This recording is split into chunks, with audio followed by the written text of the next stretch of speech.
debate, the honourable member for Calgary Centre. Thank you very much, Mr. Speaker. I'm here today, along with my colleagues on all sides of the House, to talk about Bill C-12, an act introduced respecting transparency and accountability in Canada's efforts to achieve net zero greenhouse gas emissions by the year 2050. Mr. Speaker, I am happy to rise and discuss this today because it is such an important matter for this country going forward. But my first challenge with this bill, of course, is why a government needs to include words like transparency and accountability in a piece of legislation. These principles should be part of all government legislation and all government action.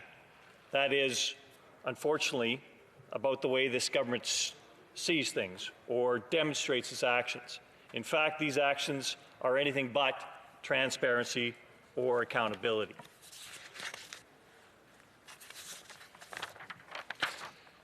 It's important to go back to what Paris Agreement is, the COP21, the Conference of the Parties to the 1992 United Nations Framework Convention on Climate Change. Now, these held the level that we're supposed to reach above pre-industrial levels to 2 degrees by the year 2050. And we are doing our utmost as a world to try and hit those. And that requires, obviously, world action, including Canada. But planetary warming is going to happen around the world, and we need to contribute to making sure that we get everybody on the same page of reducing that increase in planetary warming. 7.5 billion people live on this planet. That's going to rise perceptually to 9 billion people by 2050. All of these people are carbon-emitting entities. All of these carbon-emitting entities are dependent upon carbon activities, including agriculture, including livestock, including heat, including energy to fulfill their lives. The first tiers of Maslow's hierarchy of needs. Now, I've been here in this House just over a year, and I was elected in Calgary Centre partially to give voice to some reasonable voices in the energy industry in Canada to actually show how we move forward on this file without submerging ourselves as a country and making sure we move forward with common sense. And interestingly, you look at all the energy industries in Canada, you look at the associations that represent them, and they are all fully on board with getting to net zero by 2050. It's in part of all of their advertisements, it's in part of their governance charters going forward, and they're also the industry, people should remember, that pays the most taxes in Canada, that contributes the most exports for our balance of payments, which is significant for this country. But it also, whenever we buy fuel, we think about what fuel in Canada means. It means getting from place to place. It means getting our goods from place to place, our goods including our food and our clothes. That is something where 45% of the cost of that input from petroleum products goes right back into the government's pocket, what we call economic rent. So whenever we're comparing dollars to dollars as far as which energy source is more efficient, which is costing us more, which is actually contributing more, we need to level the field and understand that if we did away with oil and gas, which is what I'm hearing some of the members in this House say, effectively what we're doing is getting away with not only a very important industry to Canada, but a very important tax base to Canada.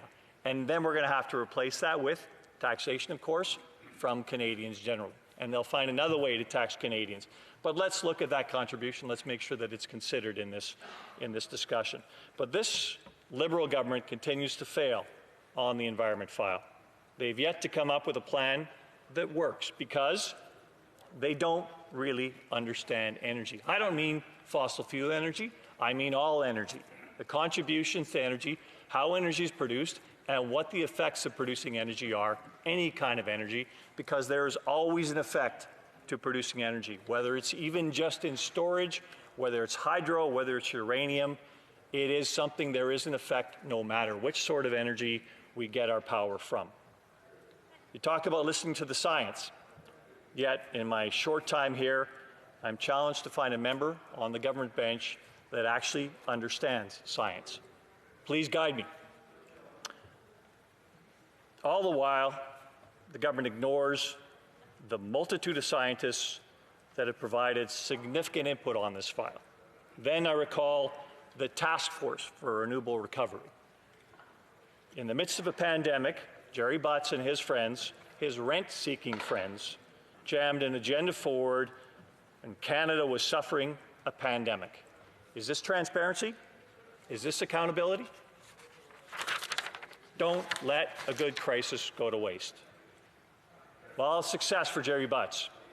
He camouflaged a $107 billion speculative program, at least, into a $49.9 billion talking point that is largely reflected in the throne speech. This is not a talking point. This is Canada's environment. This is Canada's future we're talking about. Let me quote from the task force. It's time to go big, which means playing roulette and betting Canada's future on red 36. Canadians deserve better stewards of their future.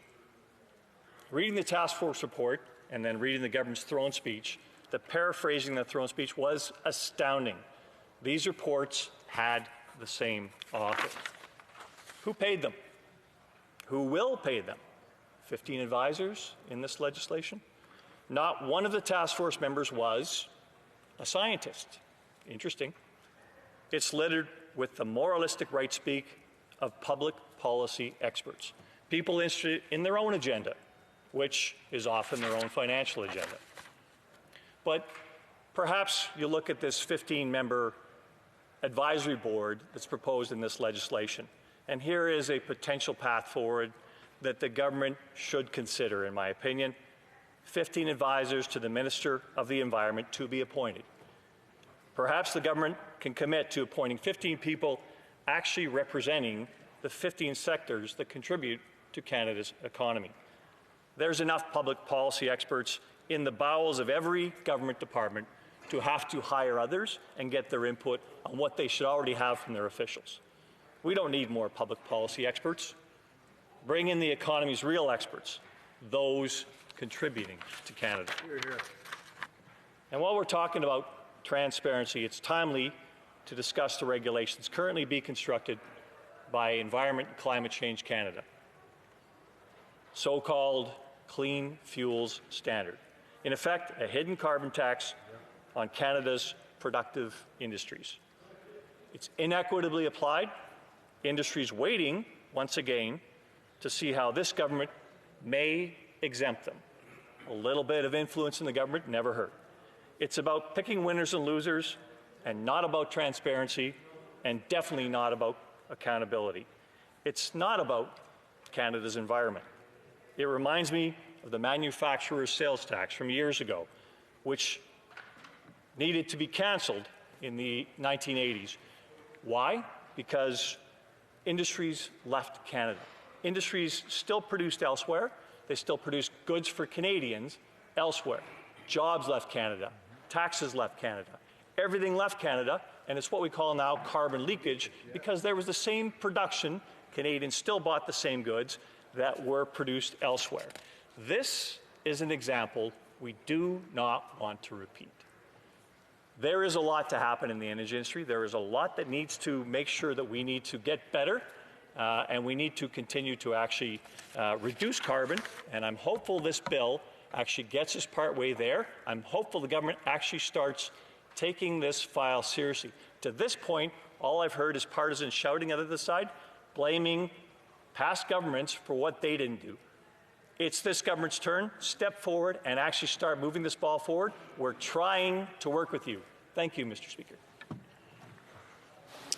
Questions and comments, and by video conference, the honourable member for Beaches, East York.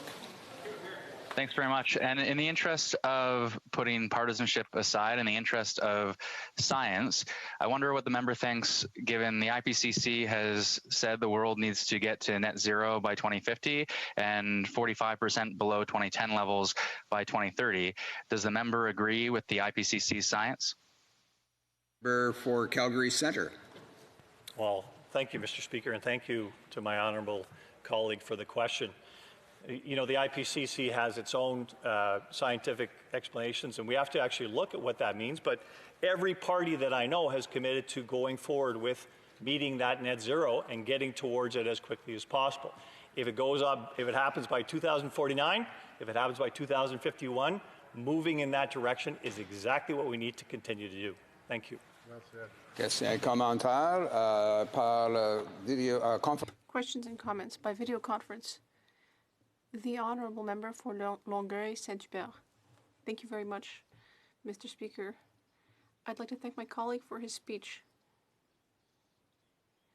But I was quite surprised by some of the things he said.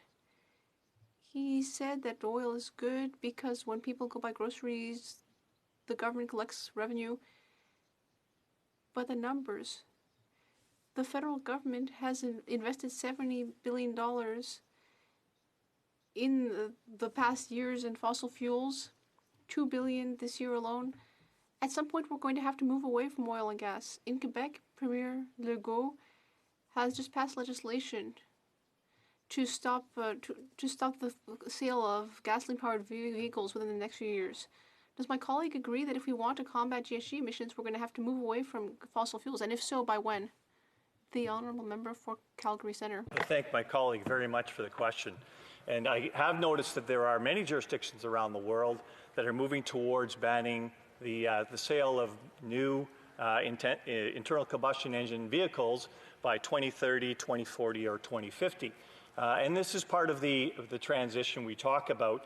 The other part of that transition is what is the actual environmental benefit of what's replacing internal combustion engines?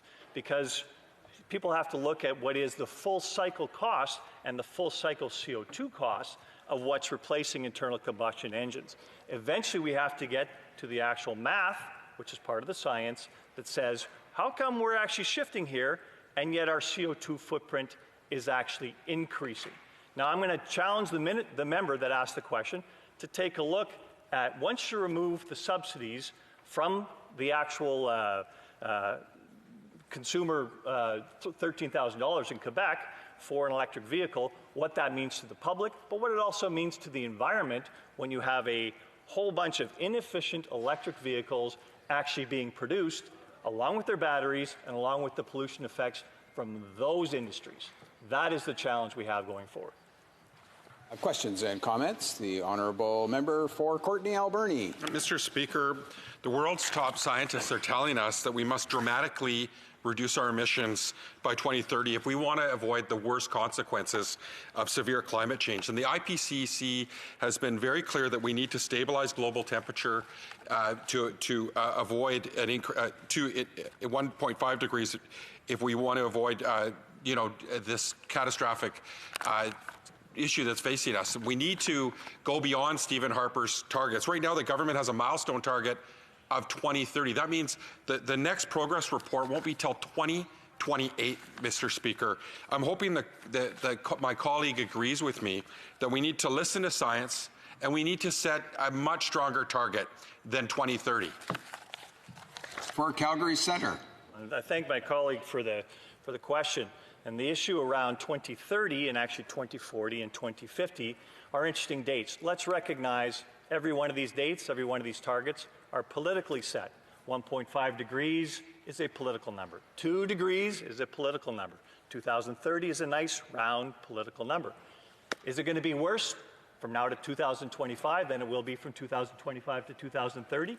All of these are dancing on the head of the pin as far as what's worse and what the measures are. The whole point is to start getting to better solutions. That means more efficient energy for this country. Thank you, Mr. Speaker. We'll take a time here to get a question in for the Honourable Member for Saanich Gulf Islands. Thank you, Mr. Speaker. And my honourable friend from Calgary Centre, I think it's terribly important to disagree as forcefully as possible to the notion that 1.5 degrees is a political target.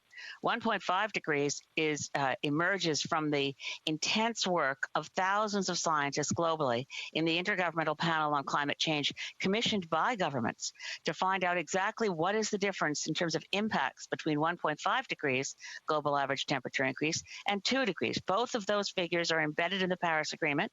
They are critical to ensure human civilization survives. That's not hyperbole. That's science.